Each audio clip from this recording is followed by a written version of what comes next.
What's up, everyone? Welcome to People Good. On this podcast, we host a series of lean conversations on the future of work life, discussions on the convergence of people, culture, and cause at the workplace.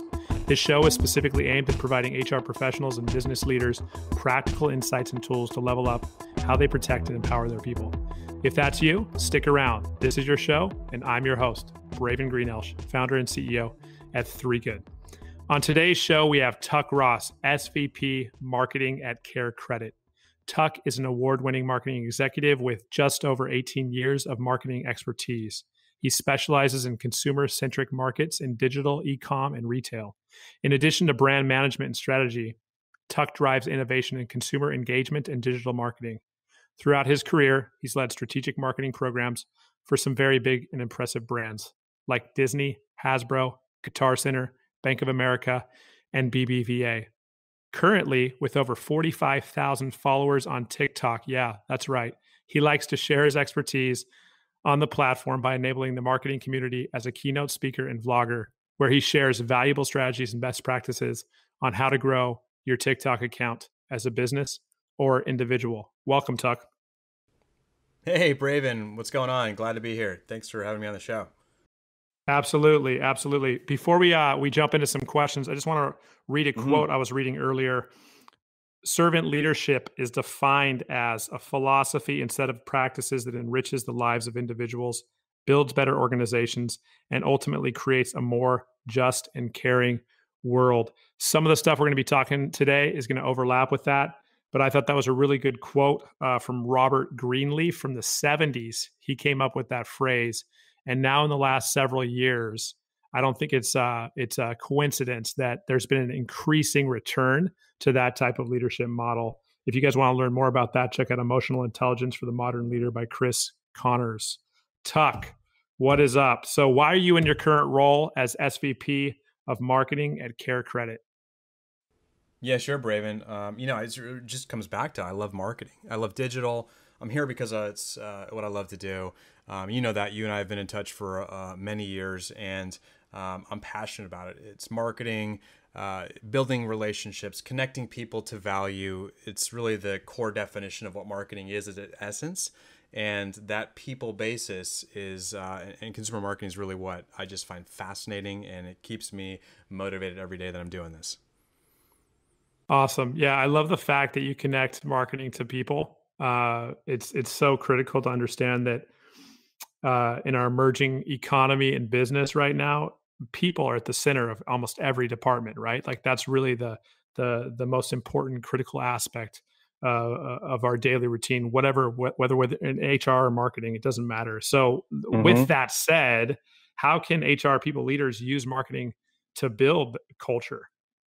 Yeah, it's a great question. I think the marketing team can often be the culture creators. For me, it starts with being specific and attentive to how you're thinking about you build your team. How do you manage? But also, how do you recognize and share the success of the team, support the team individually and in a group? You and I were talking, before the show about communication. I think another piece of this about marketing helping build culture is working on improving communication. Marketing is communication, right? It's good at communication and packaging. And I think a lot of times this is missing at organizations. Culture isn't built by saying it, by sending emails, by putting it in the handbook or Zoom calls now that we're dealing with, right? But it's built by what is manifested through action, built by each individual, manifested by everyone engaging in the culture directly, and then creating habits out of that. When I'm point for a team, it starts with a hiring, but then I'm also working actively to engage the values with the team, keeping people clear and focused on their priorities. And a lot of that is through transparent communication. And sometimes that's hard, I think, for businesses to think about what level of transparency is that. But I always find that people are very encouraged, they're brought along, and they feel more invested and engaged when there's that level of transparent communication, especially from leadership. And then they want to share in the responsibility that everyone has that, onus to be able to own the trajectory, own the culture itself, whether it's a positive vibe, showing empathy, collaboration, and whatnot, but really leaning into that culture development. So good. So good. I'm writing notes. So, just essentially summing it up, allowing your people to be culture creators through strong and transparent communication. And what's funny is I never thought about it until you just said it. And it's ironic, right? Because marketing is famous for everybody in the company looking at marketing like they're a bunch of crazy people running around with like their chickens with their heads cut off. And any type of documentation you deliver to them, they put it in their desk and they forget about it half the time. But isn't that ironic that like communication is what you guys do? And so there's a lot that we can learn from marketing as applied to HR, as applied to other departments in the company. And I'll just finish with this. We'll move into the second question. But one impact that communication has on me is, MIT did this study years ago across like, I think it was over 1,200 organizations over 10 years. And they looked Wow. at the top attributes of the most efficient teams. And guess what? Like number one was frequent communication. Oh, yeah. Because marketers are expert communicators, y'all, maybe we should be listening to them on how to better communicate our initiatives, our rewards programs, which leads to the next question. So what are some ideas, Tuck, on how to build gamification to recognize key individuals within the org? Yeah, and a real quick touch, if you're not familiar with gamification, it's really just applying some game concepts. Think about video games that you play. A lot of people are playing Animal Crossing these days because they're stuck at home or whatnot. Nintendo Switch is huge, but take some of those ideas, levels, rewards, earning coins and badges and different status levels, and applying that to your systems, your processes in the workplace. So, just to frame up some of your question, Braven, I think some of this is as simple as curating group sessions just to hang out, maybe a virtual happy hour or whatnot. I think providing budget and internal resources for the team to recognize each other. Things like that, right? Like it could be simple things because this is a really critical time for leadership. This is the time we mentioned transparent communication, that it's very helpful for the businesses that are able to put a stake in the ground and say, this is who we are. This is what we do through a time of uncertainty to provide that critical backbone for a business and the confidence for the individuals in the team to be able to move forward, which, as we talked about, helps reinforce that culture that is really critical, especially during this time. I think even things like intentional phone call drive-bys just to check in because we're not in the office. So how do you make that casual, informal connection happen? Maybe it's a little more structured. Maybe you have to plan for it as a leader, but it's also making sure that your team health is good, the mental health of the individuals, that they're continuing to be engaged, and not just around the work, but also like everybody's dealing with this in a different way. They've got a different personal reaction to it, and that plays a huge part of how we're all engaging in the professional side as well. So again, leadership has a huge responsibility right now, maybe more increased than it ever has been. And then obviously, if you have the means and funds, you can go get a more formal platform. Some of those things take longer time to ramp up. But again, that's where you can bring in pieces like training, project management, even like new hire onboarding, to focus on how do you engage the individuals in the culture tasks, the pieces that speak back to your mission, your values as a business, and helping them complete and understand what those are and how they relate to their role and what they do every day. Because the more that they get involved in that and then reward their progress along that path, the more that they'll start to build that in as a habit, and the culture starts to gain momentum on its own because each individual is an owner. So good. I love that. There's so much key takeaways and knowledge there, Tuck. I've been studying Gallup's recent Healthways well-being report, and it's funny because you just touched on them, and I don't know if you've read it or what, but I mean, like you were hitting on them. The 5 core well-being principles are purpose, social, financial, community, and then physical. And so much of our companies are focusing on the physical well-being right now, in terms of the wellness programs, in terms of working remote and being a little bit more less, I guess, physical, being at home.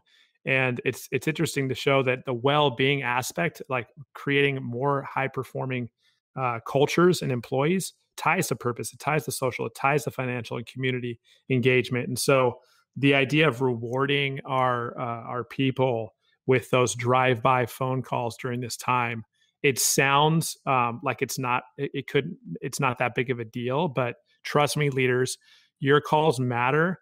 Empathy, compassion, connecting with people, what they're doing, their sense of purpose and community outreach right now, and then tying a bonus or an incentive or some kind of point system on the end of it, I think is really proven to show that we can increase productivity, we can build culture, and even though we're all remote, it's going to be a huge impact. And there's a lot of data behind this. More to come on that on our website. But one app that I do want to mention, we'll move into the next question, is Bonusly. Check out Bonusly. I just talked to a CFO at another one of my companies, and he's giving out points to every employee to recognize each other. So not just the manager recognizing the employees, but giving them power and incentives to recognize each other. Tuck, this is really good. So next one, you're a professional at getting product in front of people and understanding the psychographics of how they purchase, right? So talk to me about how the future of people purchasing is impacted by this continued growth in the remote workforce. We're continually more and more increasingly becoming a remote culture, a remote society. And so how does that kind of trend lend itself to how people are going to now look at purchasing? Yeah, there's a lot to unpack on that one. For me, it's about personal responsibility. We mentioned the last one, individuals acting as owners, and you talked through that report that Gallup has around the purpose and the social and the other elements that go into that. Individuals acting as owners, when they know what they do and how they contribute to the total and how the culture and what they contribute as part of that is valued, it really starts to bond people together as a tribe, as a community, and really as a team, because they understand how it all works, right? And they're clearly rallied around the mission of delivering value, not just back to the business, but also to the consumer, because that's the ultimate, right? Like where you want to get to. And again, not as an endpoint, but as a journey. So I think if everyone's responsible for thinking about really how they can contribute to value delivery, it starts to open up creativity. Everybody talks about innovation, and I always think, there's a very specific view of innovation. People think about startups and the rest of that. But, I think definitely innovation is things like new tools, new consumer experiences.